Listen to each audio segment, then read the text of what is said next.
So the guitar syllabus has a huge range of songs and a huge range of contemporary styles, which include rock, grunge, pop, Latin, funk, metal, to name a few. So we are going to look at some of these styles and show you what you must be aware of when you're teaching this, when you're playing it. And as a teacher and a musician, you really need to know this.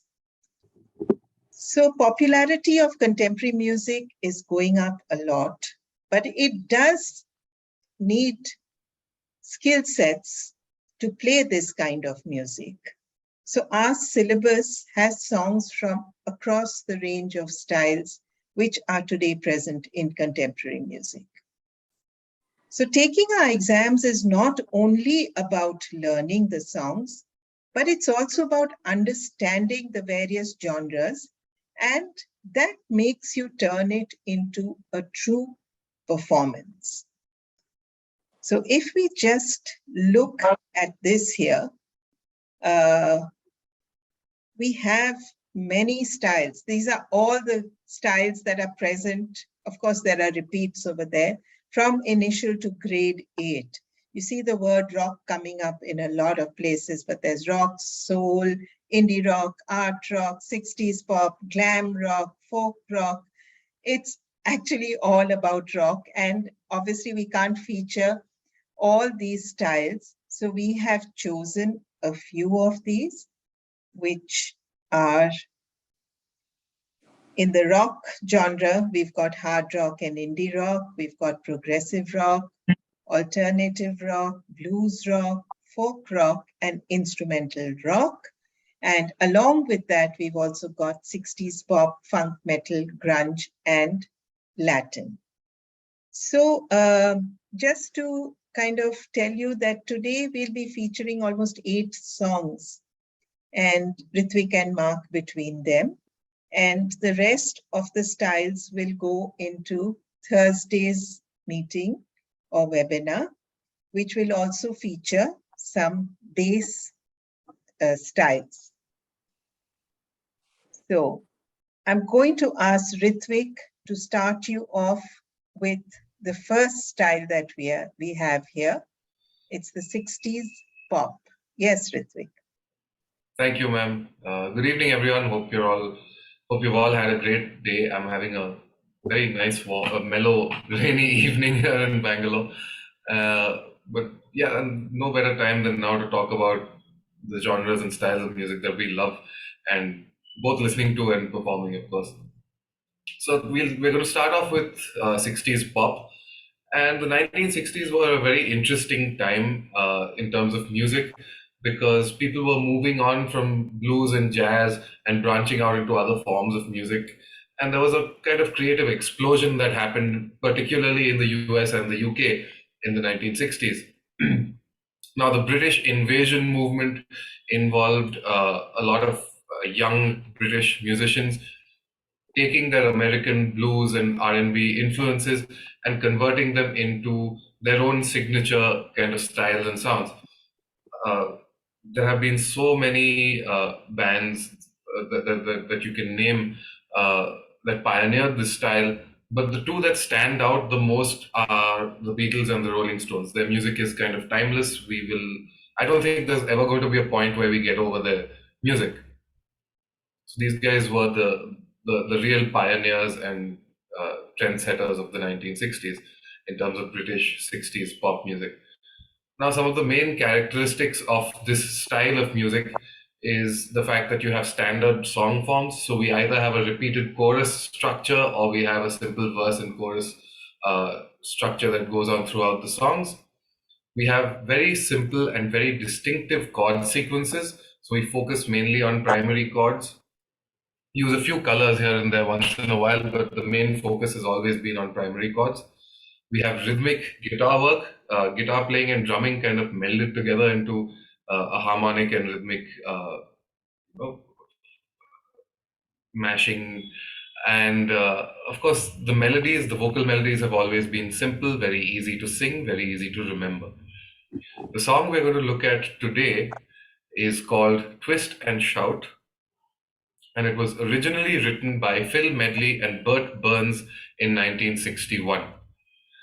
Of course, this song was made famous by the Beatles, and everyone remembers John Lennon's unbelievable vocal performance, where at the end of a 17-hour recording session, his vocal cords were absolutely ripped to shreds, but he kind of managed to sing the song and give it all its energy. So let's take a look at a few of the defining features of this song and a few of the techniques that make it synonymous with the 60s pop style. Firstly, we have a repeated chorus structure and we have syncopated guitar riffs over primary chords. So by repeated chorus structure, I mean we have a very simple riff that goes on.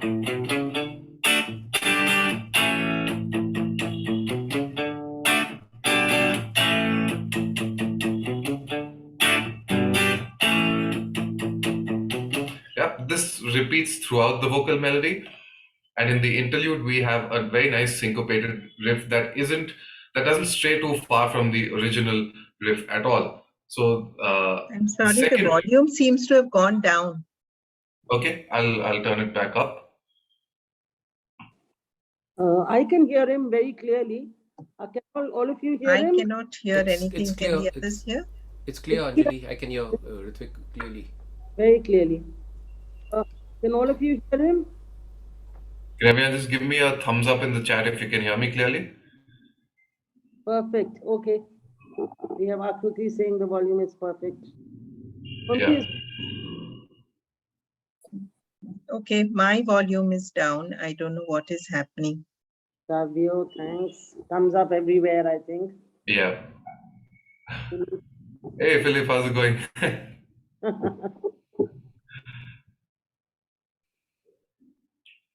Right. So we can continue with these levels themselves.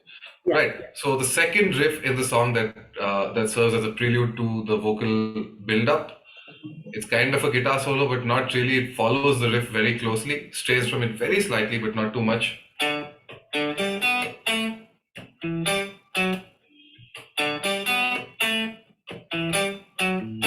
Right? So it's a very simple structure, as you can see, and it repeats over and over to serve the purpose of memorability. We remember this song very easily. Of course, throughout the performance of this piece, we need a very heavy picking hand and a playing technique that highlights the excitement and the energy that is synonymous with the 60s British pop style. So we can't play it with a very weak right hand. It kind of takes away from the feel. We need to dig into the strings.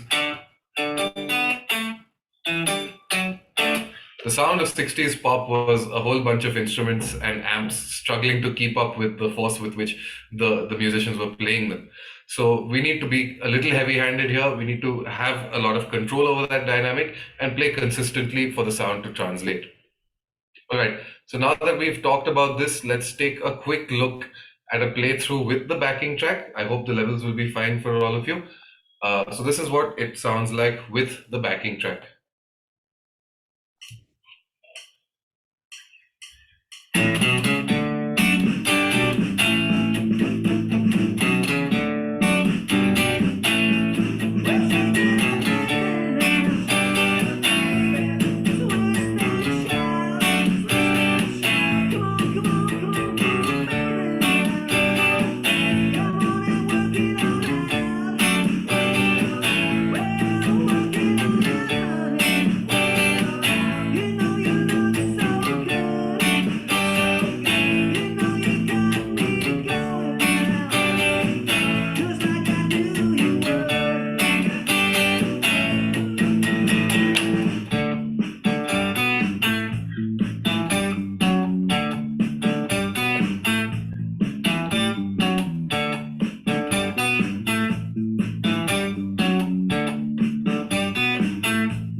Right, so that was Twist and Shout. I'm going to hand over to Mark to take over the next song in our syllabus. Thanks, Ritvik. That was great. We had a lot of fun listening to that.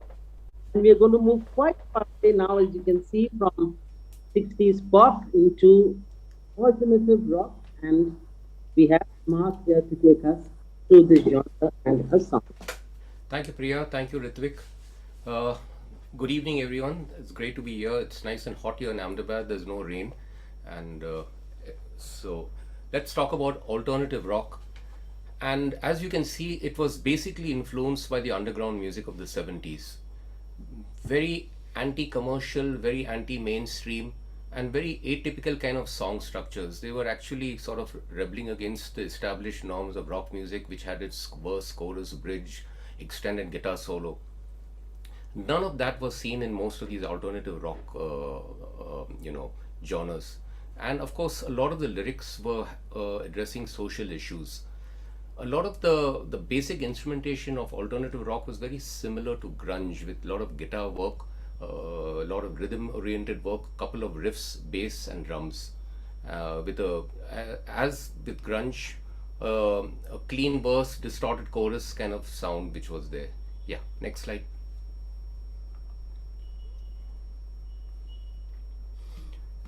So as you can see, it's basically guitar driven and it features lyrics, as I mentioned, a social concern.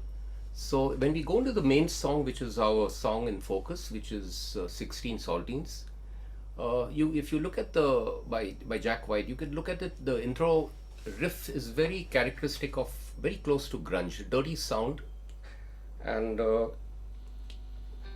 like.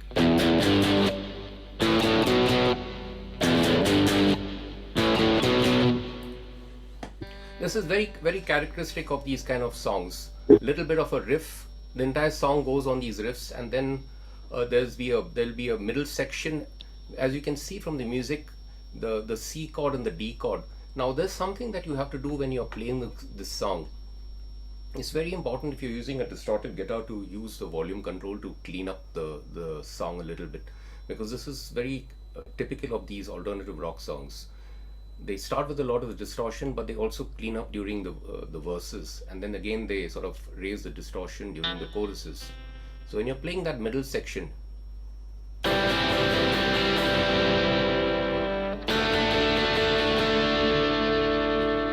then you open up your volume,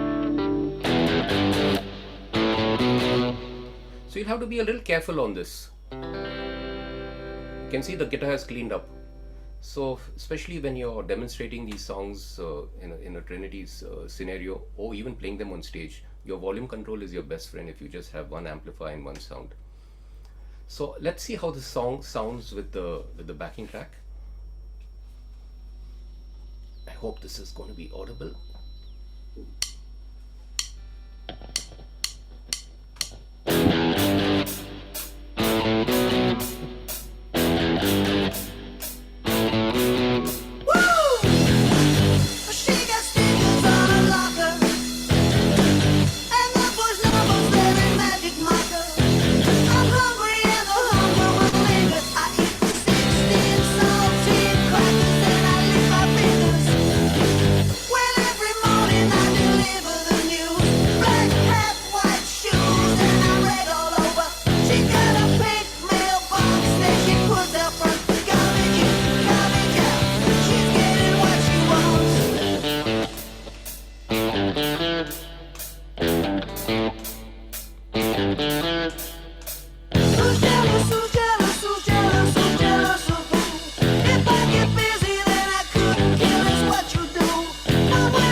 So you can see it's a pretty straightforward kind of structure, very riff oriented, a lot of riffs and guitar work.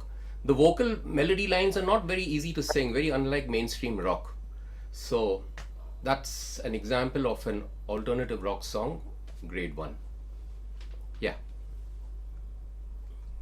Thank you. Going to concentrate now.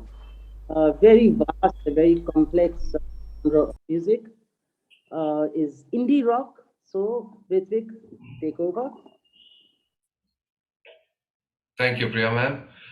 Right, so we've moved on to the topic of indie rock, which is kind of related to alternative rock. Indie, of course, is short for independent. Uh, it became associated with the labels that produced these genres of music. They kind of strayed from the conventional rock and pop song structures and feels and sounds. By the end of the 1990s, indie rock really developed a whole bunch of subgenres and related styles, with bands like Nirvana going into grunge. And in the early 2000s, a whole new group of bands kind of brought it forth into the mainstream, which was kind of ironic because indie rock musicians generally started out as anti-mainstream musicians. Right? But the commercial breakthrough from these scenes was led by four bands in particular: the Strokes, the White Stripes, the Hives, and the Vines. Let's take a look at a few of the characteristics that make indie rock what it is.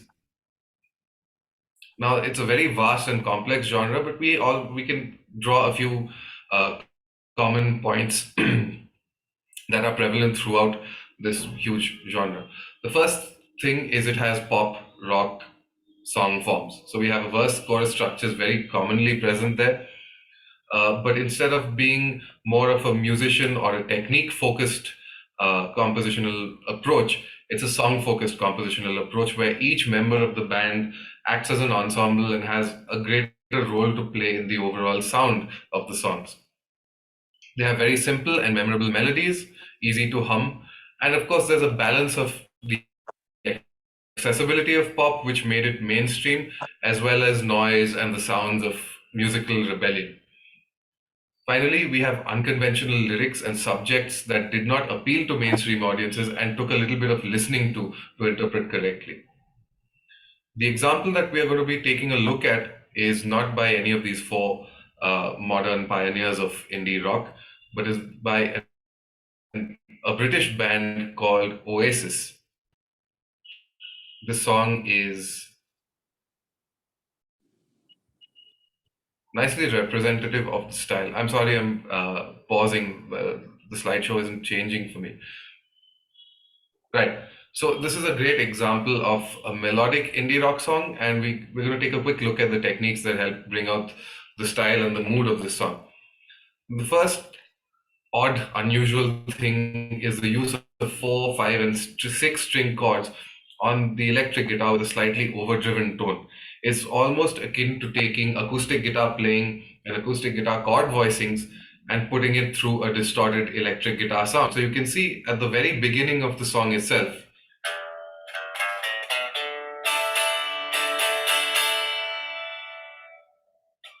at the very beginning of the song, you can see how these big open chords don't sound typically like an acoustic guitar or like an electric guitar, but it's some sort of blend of the two, which was a very new sound back then. The next thing we can take a look at is the use of suspended and added chords, which kind of make the guitar sound larger than it would were we using straight up triads. So to give you a sense of that contrast, let me play through that opening riff with a D major triad.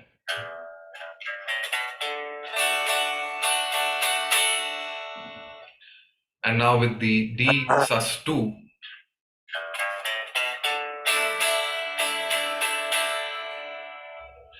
So we can hear that the sus2 is not as bright as the major triad, and it gives a sense of largeness and a certain amount of darkness to the sound as well. And finally, we are taking a look at syncopated riffs that are being played. They're basically arpeggiations or broken chords, and they let the individual notes ring into each other. So we can see at the bottom of the first page,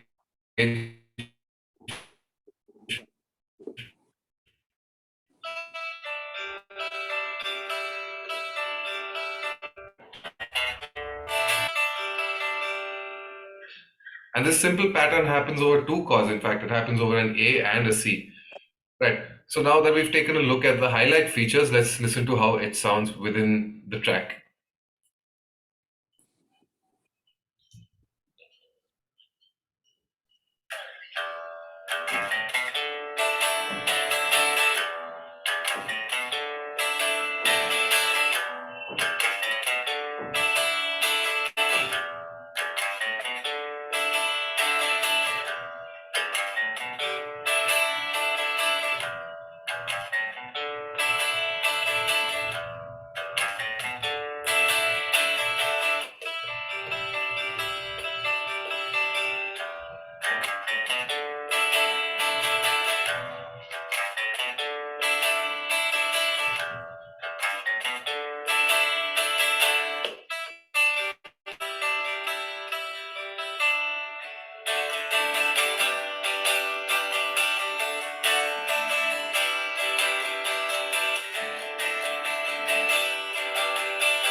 Right. So that was Morning Glory for you.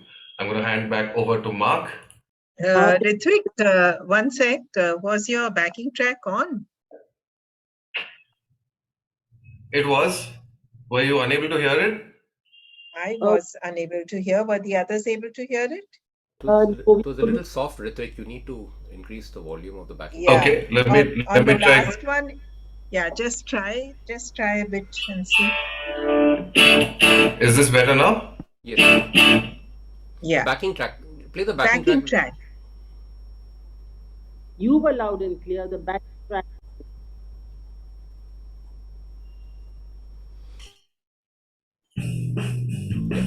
Okay. Yeah, that's Okay. better. Keep it at that level. Should I do another playthrough? No, it's okay. We heard the song was very clear. What you did was very clear. So, Right.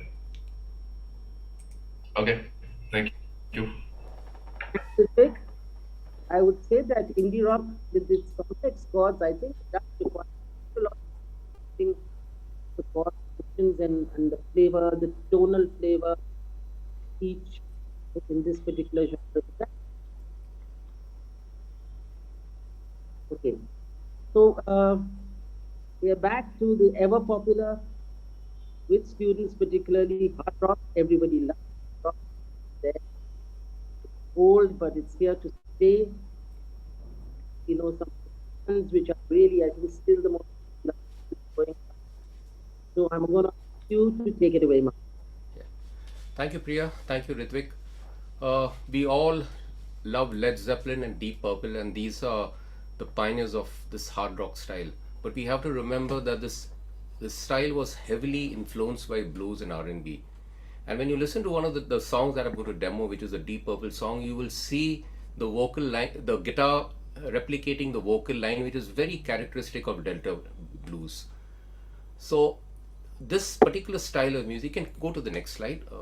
This particular style of music has a very strong vocal line, very complex guitar solos. The extended guitar solo, the Guitar Hero, all was born with this style of music. Very often the bands of hard rock would have a rhythm guitar player and a rhythm guitar player and a lead guitar player, or probably a keyboard player and a lead guitar player with interplay between the keyboards and the guitar, etc. And of course, not to mention the heavy distorted sound of the electric guitar. We use this word heavy distorted sound of the electric guitar also for grunge, but in rock the electric guitar is mixed and it's sort of in your face. It's right there in front, and as you can see, the hooks are very catchy. The vocal line is very singable. Even many of the hooks and the guitar riffs are also hummable and singable, and not to mention challenging guitar solos. So this is an example, and of course the song that we have chosen is Deep Purple's Black Knight, which is a great showcase for this kind of style of music. This demonstrates Ritchie Blackmore at his best, with his Fender Stratocaster plugged into a Marshall amp to give you that distorted sound that he's famous for. If you listen to the song also, you will see that there are pentatonic scale riffs following the vocal line, which I will demonstrate during the thing. But the power chording and the syncopated rhythms are a hallmark of the style. For example, if you look at the main hook,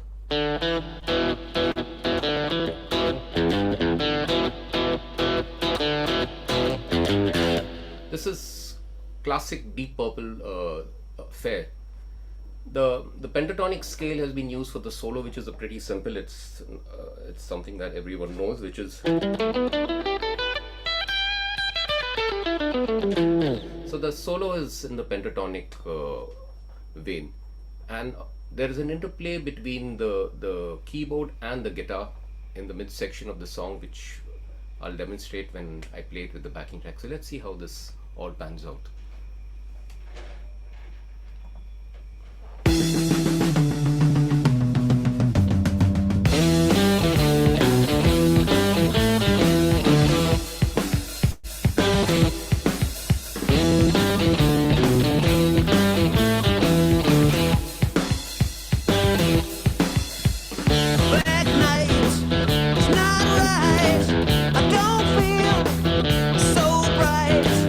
I don't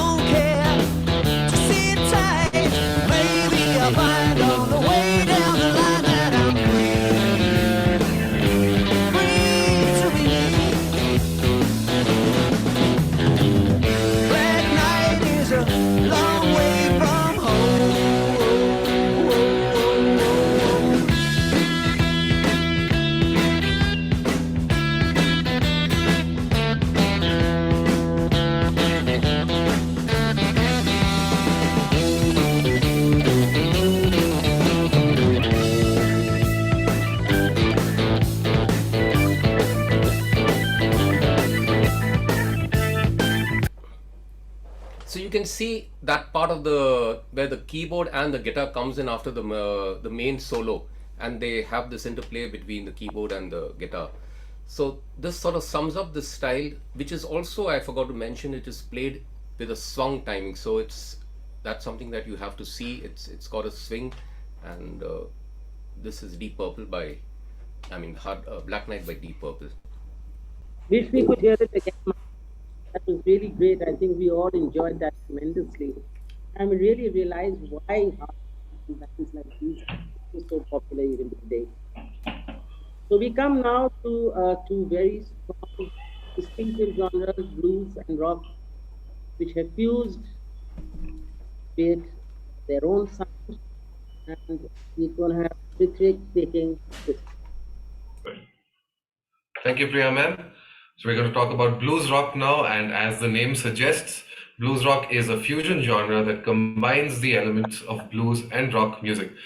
The way this started was with musicians in the UK and the US, particularly in the UK with John Mayall and the Blues Breakers, who played blues songs in a rock form. And these recreations were often faster and more aggressive sounding than the original blues versions. It started off with simple recreations of 12-bar blues songs, played a little more aggressively, played a little faster. But over time, of course, it evolved into its own genre, and that broke out from the typical 12-bar blues harmony, used different chords, a lot of shaded chords, suspended chords, added chords, and it turned into its own thing. Of course, nowadays we have these blues rock legends like Joe Bonamassa and Eric Gales, amongst a whole bunch of others. Josh Smith has been doing some incredible stuff in modern blues and blues rock as well.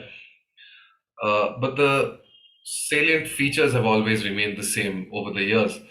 First things first, the genre is very guitar focused in general, and it features a lot of bluesy improvisations, a lot of extended instrumental sections, which are, you guessed it, guitar solos usually, a lot of riff-oriented sounds and feels. And another very unique distinction is that being a rock genre, being a subgenre of rock, it usually relies on straight grooves rather than swung grooves. So today's example is going to be Don't Wanna Fight by the Alabama Shakes. And we'll take a very quick look at the techniques that make this blues rock song a blues rock song. First off, we have a guitar riff as the primary harmonic component. I hope everyone can hear me. We can hear. Right. So the opening riff itself is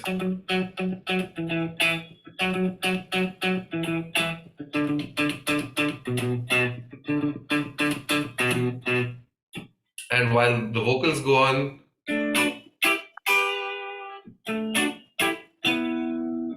is a primary way of accompanying those vocals. There's not much else going on in terms of instrumentation, in terms of harmony, other than these riffs. So it's a nice syncopated riff that provides the primary harmonic accompaniment in the song. The next thing about it is the very moody and dark sounding overdriven guitar solo.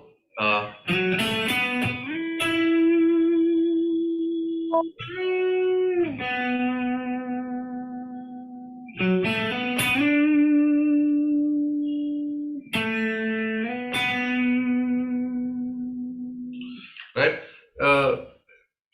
It's a very long, sustained vocal sounding solo. And of course, this has a steady, straight rock groove, and it features a lot of big, open sounding.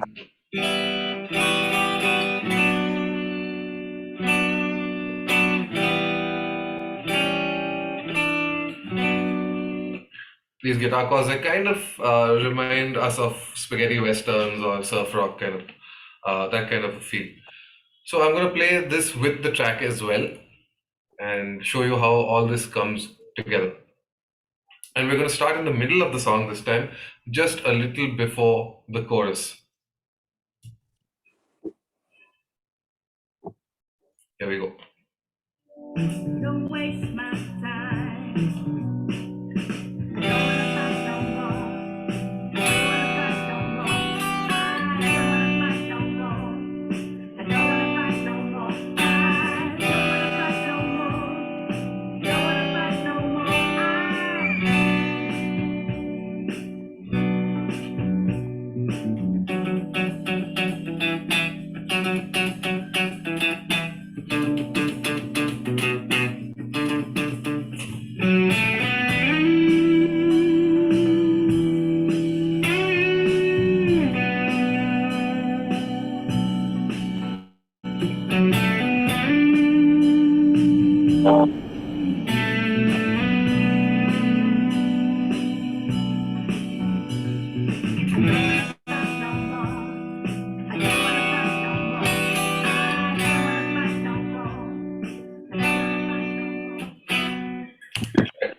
That was Don't Wanna Fight by Alabama Shakes.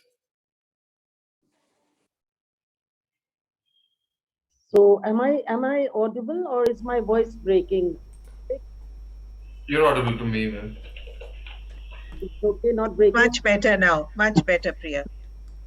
Right. So I think the next one is going to have us all sitting at the edge of our seats. Grunge, which Mark is going to, and then he's going to kind of blow you away with his playing of that evergreen little favorite. And I'll let him tell you about it. Mark? Thank you. Thank you, Priya. Okay, we can't mention grunge without mentioning the city from where it came from, which is Seattle.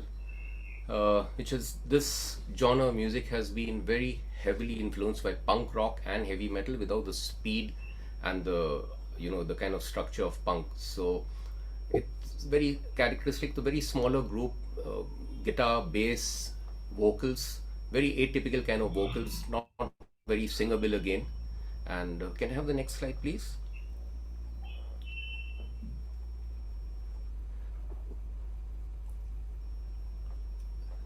We mentioned when you say heavy, fuzzy, distorted guitar, a lot of questions come in and say, okay, so is rock heavy and fuzzy and distorted. So what's the difference between rock, the rock sound, and the grunge sound? The grunge sound is created by having clean amplifiers with distortion pedals to create a wall of fuzz around the listener.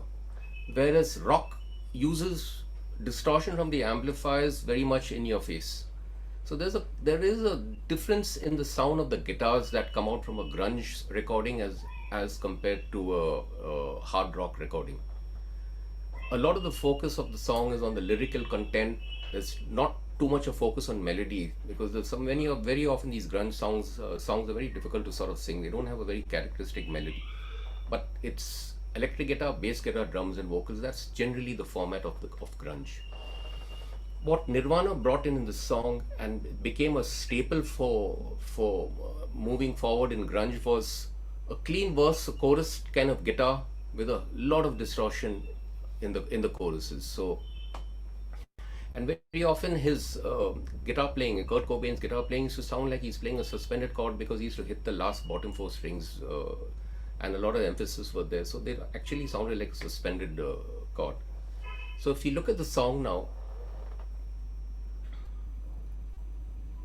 again, when you have to play the song in an examination context and you have only one distortion pedal, because if you listen to the original recording or the demo recording of the song, you'll see that he opens up with a sort of clean. If you see it's even mentioned in the notes, it's clean and then it opens up into distortion. But the intro is also distorted. So again, your best friend is your volume pedal. You can keep the volume at around 5 or 6 and you can play.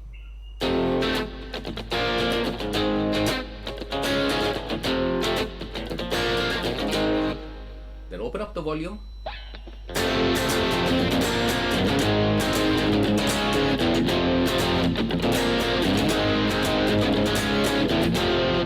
I've cleaned it up again. You'll also notice that there's no drop in volume when you lower your volume. A lot of guitar players are a little frightened about using the volume now because they're worried that their levels will drop. That is not the case here. So you see, you can get these two sounds very distinctly with this. The clean sound. And then of course there's the chorus. All with one volume knob. You can, yes, with using a processor, get different patches and get different sound and all if you want. But if you just have one pedal, this is how you do it. So let's see how this goes. I'll play the backing track and I'll play a little bit of this. I forgot to mention that the solo is very simple. He's played a very simple solo.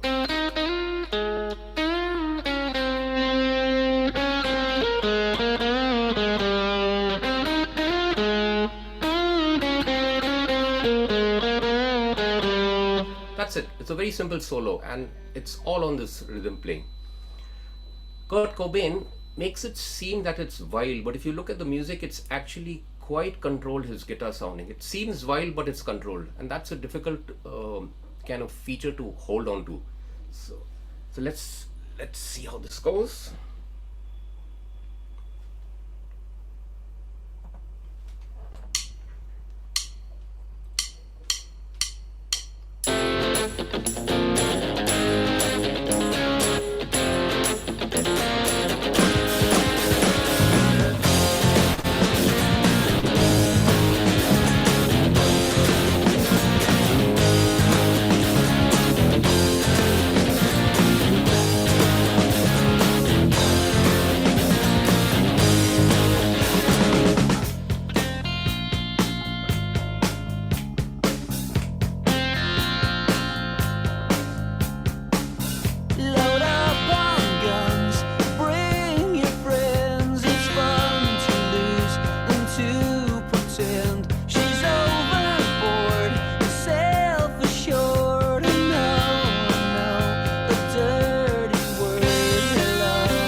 So I've stopped it before the solo because you get the drift of this whole song, and that is grunge style of grunge. Smells like Teen Spirit, grade 4.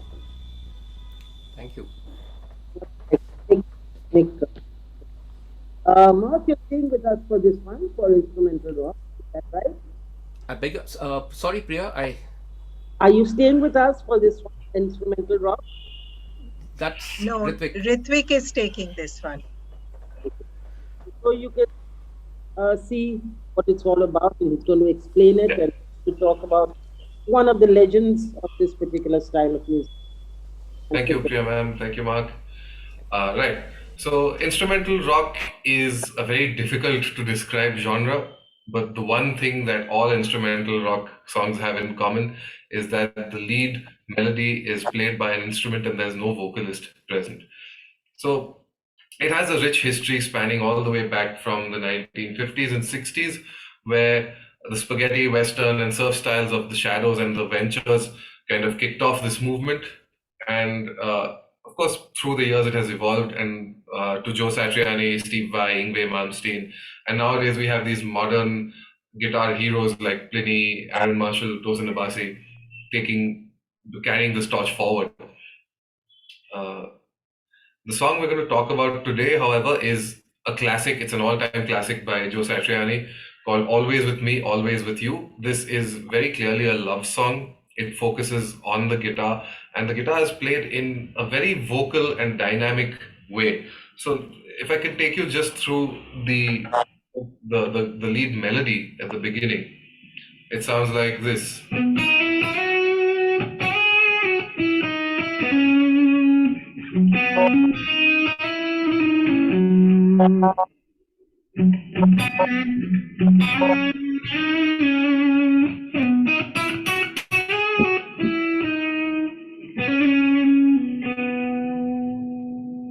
So we need to play it with a lot of dynamic control.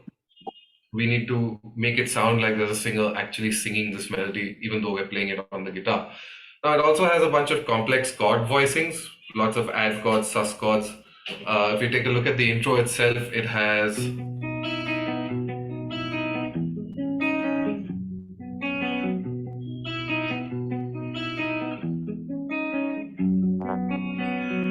right? These beautiful, complex sounding chords that give a lot of color and texture to the song, and they're played palm muted as well, which is not which is a very different sound from playing them completely open.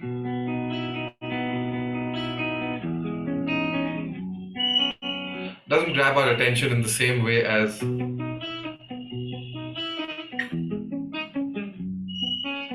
it's a much mellower kind of sound when you palm mute it. And of course, we have a whole bunch of advanced techniques. We've already talked about palm muting. There's a tapped section in the middle of the song just before the improvised solo, which goes like.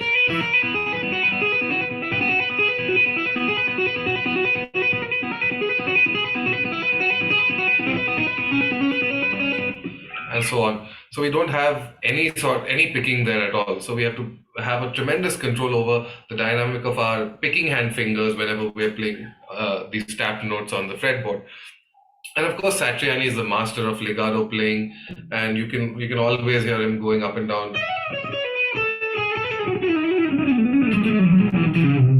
These 3-note per string scale shapes in a whole bunch of modes. And at the end, of course, we have an improvised guitar solo, which the candidate also must improvise. This is a grade 8 song. So I'll just take you through the song from the middle of it, just before the tap section, through the improvised solo and all the way to the end. So here's what it sounds like with the track.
Superb. Sajid, I think that really needs a round of applause. I think you can all put your little applause emojis there.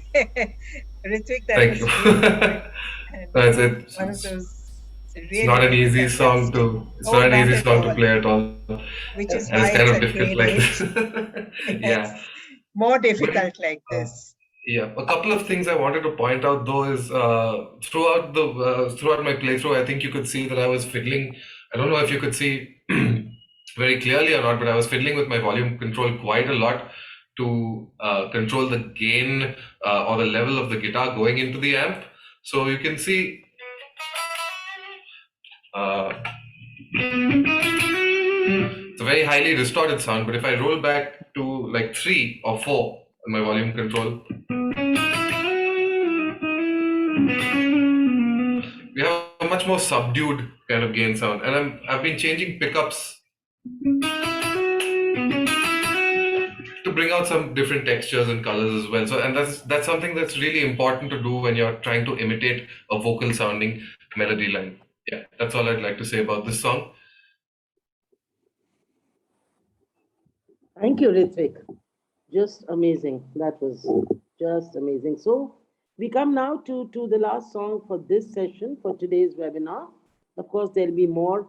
We will be coming your way on Thursday with some more guitar as well as bass. And we have funk metal. Funk, if you can see, it's got some very interesting sounds in it, as you can imagine, which Mark is going to demonstrate and talk. Thank you, Priya. Thank you, Ritvik. That was amazing.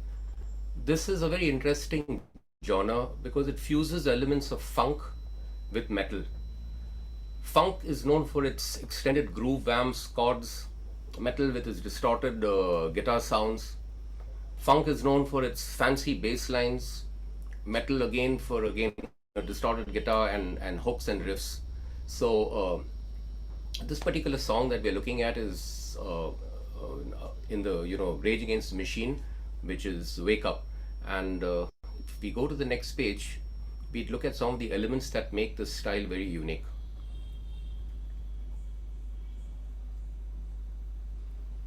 Okay, so loud, heavily distorted metal guitars, popping bass lines, syncopated funk grooves, and the vocals are rapped. The entire rhythm is very rhythmic. The whole thing it's in tune with the feeling of funk, but with a lot of distortion. In fact, when you look at the music of this song in the first page,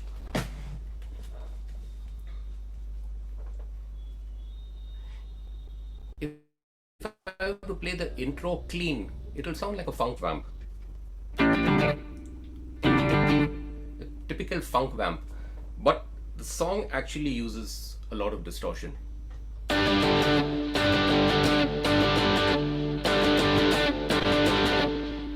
So, funk and metal here.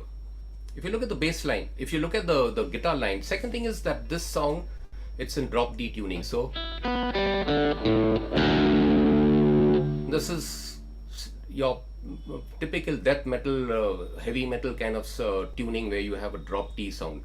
But here the bass, the guitar line is very much like a funk groove. See.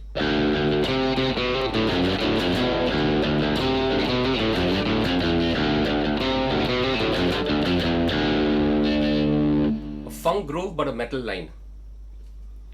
There's another interesting part in the solo. The solo uses a lot of the sound elements that are seen in funk, which are vocoders and harmonizers. There are two types of solos in this particular song. One is the first part, which is a very funk-like kind of solo, and the second one is your standard metal solo.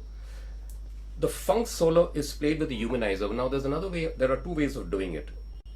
I'll play the first one with the way the original recording was done.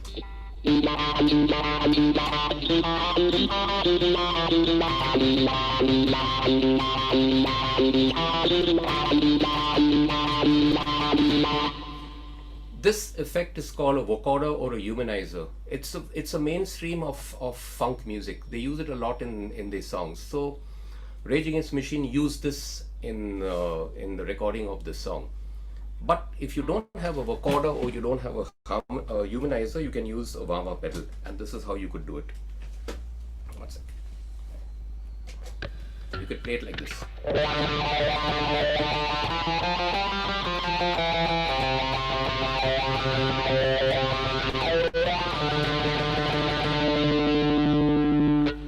So these are some of the elements of this song. Also, if you listen to the verse,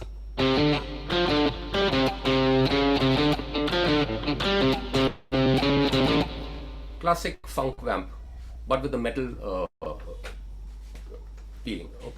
So let's see how the song sounds with the backing track. A little bit I'll play.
So that's a little bit of how this whole song goes. And of course, the last solo is a standard pentatonic solo, metal solo. Yeah. Thank you, Mark. That was not a little bit, but a nice large bit and a very beautifully explained and demonstrated bit of funk metal. Well, that brings us to the end of this session. There are about 3 styles that we still have to show you in our next session and talk to you about. But till then, thank you so much for attending today. On Thursday, 8th September, 7 p.m. again, we'll be back with the rest of the guitar styles, and we'll also be talking about some bass styles. I feel every lead guitarist should know how to do some bass, because bass is such an important part of the band. It's the rhythm section, it holds it all together. So it's going to be really interesting to see some of these styles. Priya, would you like to add something there? Absolutely. No, I think that the bass is something that really, as you said, holds the band together. It's the backbone. And though it's rhythm, it's got a very, very interesting tonal role to play as well. So I think that would be really something valuable for all guitarists to actually see demonstrated and explained. So definitely, I'm looking forward to Thursday. Absolutely. So please, if you've not registered, do register and tell your friends to register too. Thank you so much. Good night. Have a nice evening. And thanks for attending.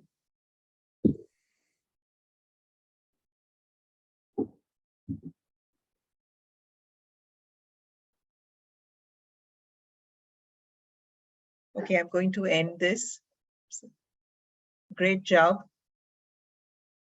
Excellent. So we'll catch up.